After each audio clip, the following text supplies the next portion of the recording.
आज सहज काही लोक बोलून जातात, काही मुलं आज सहज बोलून जातात, काय केलं तुम्ही आमच्यासाठी? बरोबर ना? माय घराघरात परिस्थिती अशी आहे, सहज बापाला बोलतात, काय केलं तुम्ही आमच्यासाठी? एक सांगू भाऊ, एखाद्याला जर वाटलं ना, कधी प्रश्न आला ना एखाद्या लेकराला की आपल्या मायबापानं आपल्यासाठी काय केलं, त्याच्यासाठी फक्त 2-3 ठिकाणं सांगतो, त्या ठिकाणी जा, लक्षात येईल तुमच्या मायबापानं तुमच्यासाठी काय केलं. एखादं मोठं हॉस्पिटल असलं ना, तालुक्याचं जिल्ह्याचं, तिथं जा. तिथं गेल्यानंतर कमीत कमी रोजचे 200 गर्भ फेकले जातात नाल्यामध्ये. त्या गर्भाकडं जा, त्या गर्भाकडं बघा, त्या गर्भावरची रक्ताची लालीसुद्धा उतरलेली नसते. त्या गटारीतले मच्छर त्याचा चावा घेत असतात. त्या जीवाकडं बघा, तुमच्याकडं बघा, तुमच्या लक्षात येईल तुमच्या मायबापानं तुमच्यासाठी काय केलं.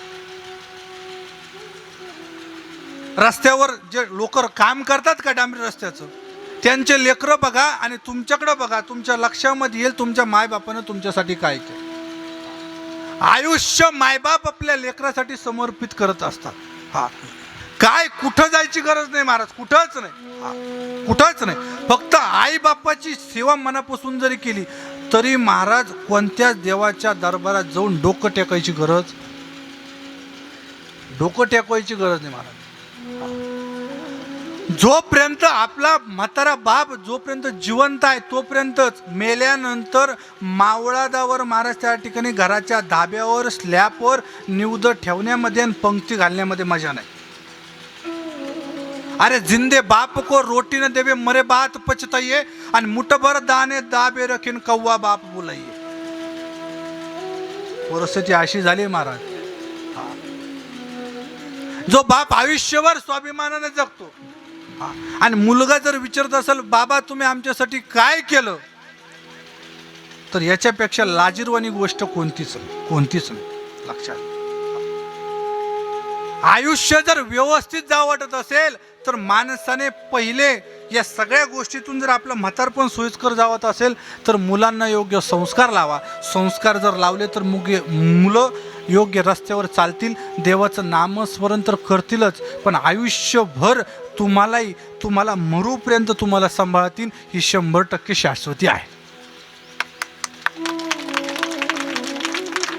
आज मायबाप लेकराला पैसा कमवायला शिकवतात, लेकराला भरपूर शिकवतात. आज लोक मुलांना इतकं शिकवलं, लेकरं अमेरिकेत गेले, पण आत्ताची घडलेली ताजी घटना आहे तुमच्या समोर. दोघं मायबाप आयुष्यभर कष्ट केले. भैया पेपरामध्ये तुम्ही बातमी ऐकली असेल, एकुलतं एक लेकरू. मायबापानं आयुष्यभर कष्ट केले, ठरवलं याला मोठं करायचं, इतका पैसा खर्च केला. बापानं स्वतःच्या वावरात काम केलंच, पण वेळ भेटल तसं दुसऱ्याच्या हाताखाली जिथं काम भेटल तिथं गेला.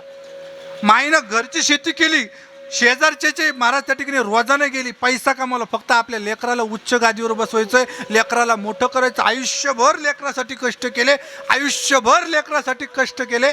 हाडाचं काढं केलं, रक्ताचं पाणी केलं, लेकराला चांगलं घडवलं. आज ते लेकरू अमेरिकेमध्ये शिकायला गेलं, लाख रुपये त्याला पॅकेज मिळाला. लाख रुपये पॅकेज आहे ते लेकराला. आणि आत्ता महाराज त्याचा बाप मेला. पेपरामध्ये घटना आहे, बाप मेला म्हणून लेकराला फोन केला, अरे तुझे वडील गेले रे. वडिलांना अग्निडाग देण्यासाठी त्या लेकराने सांगितलं माझ्याकडे टाईम नाही, काय पैसे लागत असतील ते सांगा, मी पाठवून देतो, पण माझ्याकडे येण्यासाठी टाईम नाही. विचार करा, आयुष्यभर तुम्ही पैसा कमावला, आयुष्यभर लेकराला मोठं करण्यामध्ये वेळ घातला. त्याच्या जागी जर थोडे संस्कार जर केले असते तर लेकरू आज तुमच्या त्या बापाच्या अंत्यविधीला आला असतं.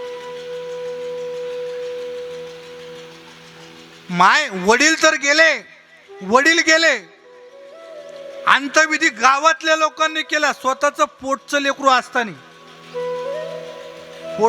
असताना गावातल्या लोकांनी अंत्यविधी केला. महिना जात नाही, महिना म्हाताऱ्याचा जीव घालायचा आहे. ती माऊली विचार करू लागले, अरे आम्ही कुठं कमी पडलो, आम्ही काय कमी केलं लेकराला. लेकरू आलं नाही. ज्या बापानं आयुष्यभर रानामध्ये या तडीच्या त्या तडीला, त्या तडीच्या या तडीला पाळे हाकताना 100 चक्र आणल्या, त्या लेकरासाठी जीवाचं रान केलं, पैसा कमावला, ती लेकरू झालं नाही. आणि विचार करत करत करत करत त्या माऊलीला सुद्धा हार्ट अटॅक आला. ती माऊली सुद्धा गेली. ती माऊली सुद्धा गेली ताई. परत त्या गावकऱ्यांनी फोन केला, अरे आता तुझी आई गेली, आता तरी ये. त्यांनी सांगितलं नाही, आय एम बिझी, माझ्याकडे टाइम नाही. हा, लक्षात घ्या, विचार करा, लेकराला जर थोडे संस्कार केले असते तर ते लेकरू काय उपयोग काय झाला विचार. आयुष्यभर इथं बसलेले जेवढे मायबाप आहे, आयुष्यभर जेवढे कामं करतात तेवढं कुणासाठी करताय भाऊ? कुणासाठी करताय माहिती तुम्ही सांगा ना. पण एक सांगू, हात जोडून सांगतो, हा 2 मिनिटं घेतो अजून तुमचे. हा, एक सांगू, लेकरू जर तुमचं चांगलं असेल ना ताई, हा, तुम्हाला माहिती आहे माझं लेकरू लात मारीन तिथं पाणी काढणार आहे. माझं लेकरू जिथं जाईल तिथं झेंडा रवल, हा, जिथं जाईल तिथं नाव कमवल. तर त्याच्यासाठी पैसा कमवायची गरज, कारण तुमचं लेकरू जिथं जाईल तिथं लात मारीन तिथं पाणी काढेल, पैसे कमवायची गरज नाही. आणि तुम्हाला जर माहिती झालं ना आपलं लेकरू दलिंदर आहे, वाईटाच्या संगतीमध्ये लागलंय, हा, दारू पित आहे, आपलं लेकरू वाया गेलंय, तर त्याच्यासाठी कितीही पैसा कमवला तरी उपयोग. कारण तुम्ही आयुष्यभर कितीही पैसा कमवा तर ते लेकरू, तो पैसा तुम्ही कमवलेला कष्टानं, ते लेकरू ते मातीत घातल्याशिवाय राहणार. लक्षात घ्या, बाप आयुष्य आपल्या परिवारासाठी समर्पित करत असतो. लक्षात घ्या, हा, घरामध्ये चपात्या बनवणारी माय सगळ्यांना माहिती आहे, पण ती चपाती बनवण्यासाठी, पिठासाठी, धान्यासाठी जो पैसा लागतो का, तो पैसा बाप कमवून असतो. त्या बापाला आपण सहजासहजी विसरतोय. शोकांत घ्या. म्हणून जीवनामध्ये जीवन जगत असताना माणसानं एक वेळेस माणसानं लेकराला पैसा कमवायचं कमी शिकवलं तरी चालेल, पण संस्कार जर लावले, हा, मी म्हणत नाही महाराज, हा, तुम्ही इकडं वारकरी संस्थेत टाका, हा, कुठंही टाका, कुठेही टाका, कुठेही मुलांना ठेवा, पण लेकरांना योग्य संस्कार लागतील याची काळजी घ्या, याची काळजी. आता हे सांगायचं म्हणल्यानंतर जमत नाही, हा, असं म्हणल्यावर, हा, लक्षात घ्या भाऊ, इथं बसलेली व्यक्ती अशी आहे का कोणी की रोज आपल्या वडिलांना जेवले का विचारल्याशिवाय जेवत नाही? आहे? आहे? विचार करा, इथपर्यंत परिस्थिती आपली आहे. कळत आहे? ज्या मायबापानं आपल्याला या जगामध्ये आणलं, जे आज काय आहे नाही ते, जे अंगावर कपडे आहे, जे आपण घालतो, जे आपण खातो, ते कुणामुळं? आपल्या आई वडिलांमुळं. लक्षात घ्या. आज हा कार्यक्रम चाललाय आणि निवृत्ती पाटील आज या जगात नाही, त्यांना जाऊन 1 वर्ष पूर्ण झालं, पण विचार करा, बाप निघून गेलाय, बापाची जागा महाराज कोणी भरून काढू शकतं? आज त्यांचा मुलगा आहे समर्थ, त्या समर्थाला महाराज जर आपल्या बापाची आठवण आली आणि कडकडून जर बापाला मिठी मारावशी वाटली तर आहे आज त्याचा बाप? विचार करण्यासाठी. म्हणून जोपर्यंत मायबाप आहे, जोपर्यंत बाप आहे, तोपर्यंत जीवला. जोपर्यंत घरामध्ये तुम्ही 50 लाखाचा बंगला बांधा आणि 50 लाखाच्या बंगल्यासमोर जर खुर्ची टाकून गॅलरीमध्ये बसण्यासाठी जर बाप नसेल तर त्या बंगल्याला काय उपयोग? उपयोग नाही. लक्षात, उपयोग नाही. आयुष्यभर ज्यांच्या निमित्तानं आपण या ठिकाणी जमलोय त्याने आयुष्यभर परमार्थ केला.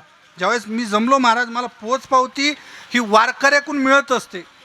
हा, आपण गेल्यानंतर माणसाने असं म्हणावं, अरे वा पाटील गेले ना, तर आमच्या गावातला एक चांगला आधारस्तंभ माणूस गेला. तर लोक गेल्यानंतर असं म्हणू नये की आमच्या गावात जेवढे काही मंदिरात भांडणं झाले किंवा बांधावरचे भांडणं झाले तेवढे पाटलामुळं झाले. काहीतरी जीवन जगत असताना उत्तम करा. आयुष्य जगत असताना जेवढा वाटा आईचा आहे तेवढाच वाटा जन्म देणारी आई सगळ्यांना ठाव आहे. जन्म देणारी आई सगळ्यांना माहिती आहे, पण त्याच दवाखान्यामध्ये रात्रभर चक्र हाणणाऱ्या बापाला आपण सहजासहजी विसरतो. भगवान कृष्णाला महाराज त्या ठिकाणी जन्म देणारी यशोदा सगळ्यांना माहिती आहे, पण यमुनेच्या महापुरातून आपलं लेकरू सुखरूप त्या ठिकाणी गोकुळामध्ये नेऊन पोहोचवायचंय म्हणून त्या महापुरातून आपलं काय होईल याचा विचार न करता वसुदेवजी निघून गेले, त्या बापाला आपण सहजासहजी विसरतो. राम वनवासाला चालला म्हणून रडणारी कौशल्य प्रत्येकाला माहिती आहे, पण राम वनवासात गेल्यानंतर राम राम राम करत मृत्युमुखी पडणारे दशरथजी आपल्याला माहिती नाही ही शोकांतिका.